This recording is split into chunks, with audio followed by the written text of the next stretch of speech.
നിങ്ങളുടെ favourite shows ഇനി ഒരിക്കലും മിസ്സാവില്ല. ഇപ്പോൾ C5 കാണും നിങ്ങളുടെ ഫേവറേറ്റ് ഷോസ് തികച്ചും സൗജന്യമായി. അന്ന് ലോക്കപ്പിൽ വന്ന് അവരെന്നെ ഭീഷണിപ്പെടുത്തിയപ്പോ ഞാൻ അവരോട് ഒരു കാര്യം പറഞ്ഞില്ല.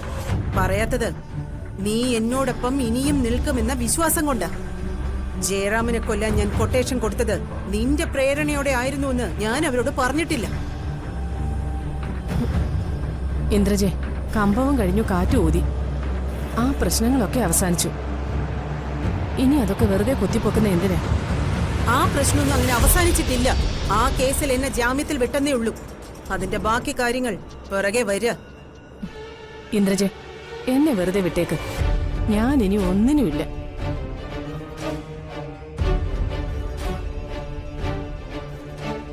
ദേ, അന്ന് എന്റെ അറിവില്ലായ്മ കൊണ്ട് എന്തൊക്കെയോ പറഞ്ഞുപോയി. അതൊക്കെ മറന്നേക്ക്. ഇന്ദ്രജ ഒരു കാര്യവും മറക്കാറില്ല. കിട്ടാനുള്ളത് കണക്ക് പറഞ്ഞു മേടിക്കും. കൊടുക്കാനുള്ളത് എണ്ണി എണ്ണി പറഞ്ഞ് തിരികെ കൊടുക്കുകയും ചെയ്യും. നിന്റെ ആങ്ങളുടെ ഭാര്യയല്ലേ ഇന്ദ്രജയ ഞാൻ? എന്റെ കുടുംബത്തിന് ഞാൻ സമാധാനമായിട്ടൊന്ന് ജീവിച്ചോട്ടെ. നീയൊന്ന് എന്നെ വേദനിപ്പിച്ചിട്ട് അങ്ങനെ സമാധാനത്തോടെ ജീവിക്കില്ല. എത്ര ഉടവാൾ പൂജകൾ നടത്തിയാലും ചെമ്പകമംഗലത്ത് സമാധാനം ഉണ്ടാവില്ല. ഇത് ഇന്ദ്രജയ പറയുന്നത്. ഉടവാൾ പൂജ നടത്തിയെന്നോ? ഇതൊക്കെ ഇന്ദ്രജയ എങ്ങനെ അറിഞ്ഞു? ഞാൻ എല്ലാം അറിയും. അവിടെ വീശുന്ന കാറ്റ് വരെ എന്നോട് വന്ന് കാര്യം പറയും.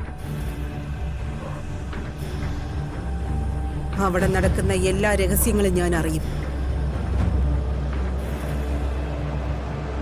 ഇനി ആ ഉടവാള് മോഷണത്തിന് പിന്നില് ഇവളായിരുന്നു.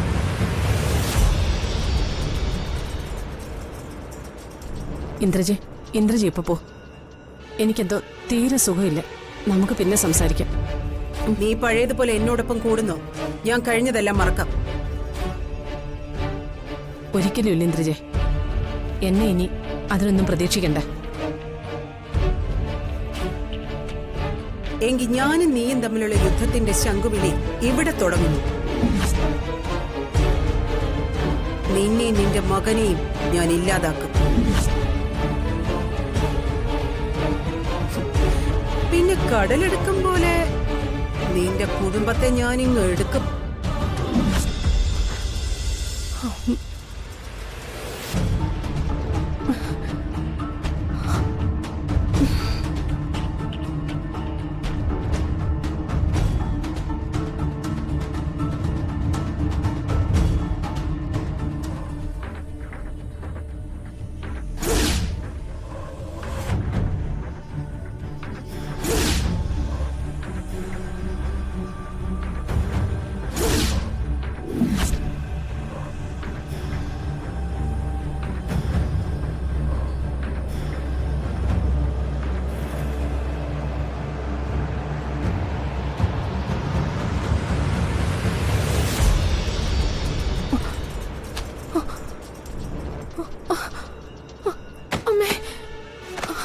അയ്യോ മാഡം,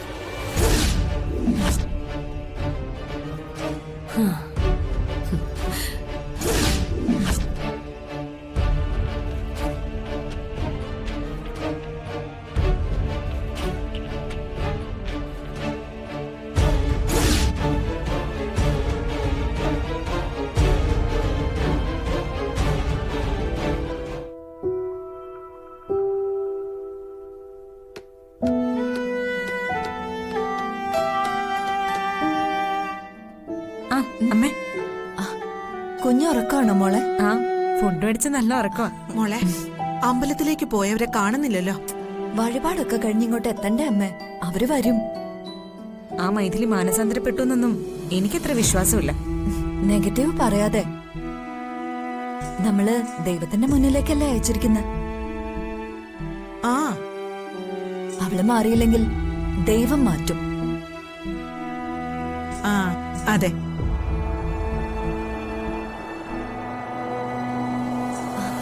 അവരെത്തിന്ന് തോന്നുന്നമ്മേ.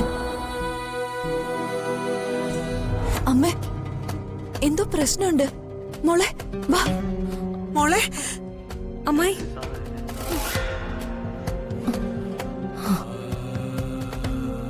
ഇരിക്ക്. അയ്യോ മോളെ എന്താ മോളെ എന്ത് പറ്റി? മോളെ മോളെ സാവിത്രി സാവിത്രിക്ക് എന്ത് പറ്റി? എന്താ മൈഥിലി? അയ്യോ ഞാൻ നിരപരാധി കേട്ടോ. മോളെ മോളെ സാവിത്രി മോളെ അമ്മേ സാവിത്രി മോളെ വെള്ളം കുടിക്ക. സാവിത്രി എന്താ?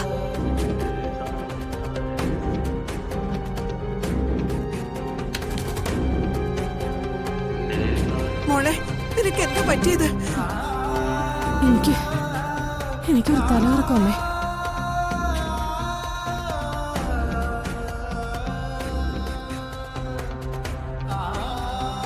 നീ എന്താടി എന്റെ കുഞ്ഞിനോട് ചെയ്തത്? ഞാനൊന്നും ചെയ്തില്ല കേട്ടോ.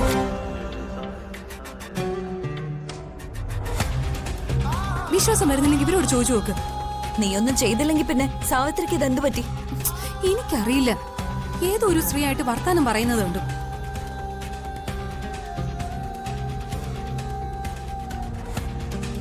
അവരോട് പായസവും വാങ്ങി കുടിച്ചു. അതിനുശേഷം ഇവർ ഈ പരുവത്തിലായത്. അപ്പൊ നിനക്കൊന്നും അറിയില്ലല്ലേടി? നിങ്ങൾ എന്തിനാ എല്ലാരും കൂടി എന്നെ ഇങ്ങനെ സംശയിക്കുന്നത്?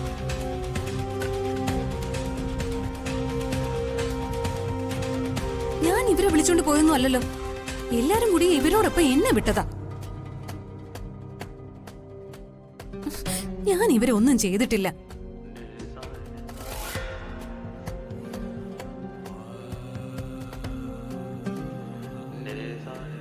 ഇതിലെന്തോ ചതിയുണ്ട്. നീ എന്ത് വിഷമാടി എന്റെ കുഞ്ഞിനെ കലക്കി കൊടുത്തത്? ഞാനൊന്നും കൊടുത്തിട്ടില്ല അമ്മേ. അവൾ എനിക്കൊന്നും തന്നിട്ടില്ലമ്മേ. വേറൊരു സ്ത്രീ എനിക്ക് കുറച്ച് പായസം തന്നു.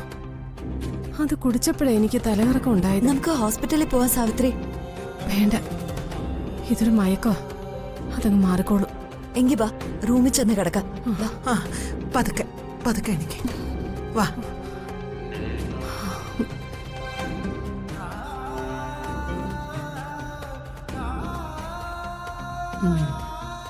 ഇവർക്കിത് വേണമായിരുന്നു. പണി പാൽപായസത്തിലൂടെയാ കിട്ടിയത്. നിക്കടി.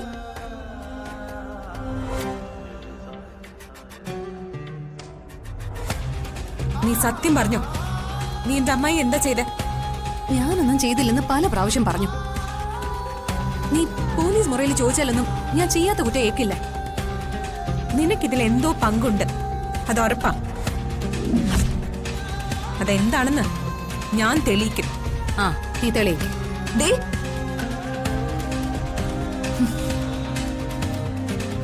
ഇത് നിന്റെ അറിവോടെ നീ ഒരുക്കിയ ചതിയ. എന്താണ് ഇതിന് പിന്നിൽ നടന്നതെന്ന് ഞങ്ങൾ കണ്ടെത്തും. അന്ന് അവിടെ ഇട്ട് തീർക്കും നിന്നെ ഞങ്ങള്. ഡൗൺലോഡ് ചെയ്യൂ C5 ആപ്പ്. കാണൂ എല്ലാ എപ്പിസോഡുകളും സൗജന്യമായി.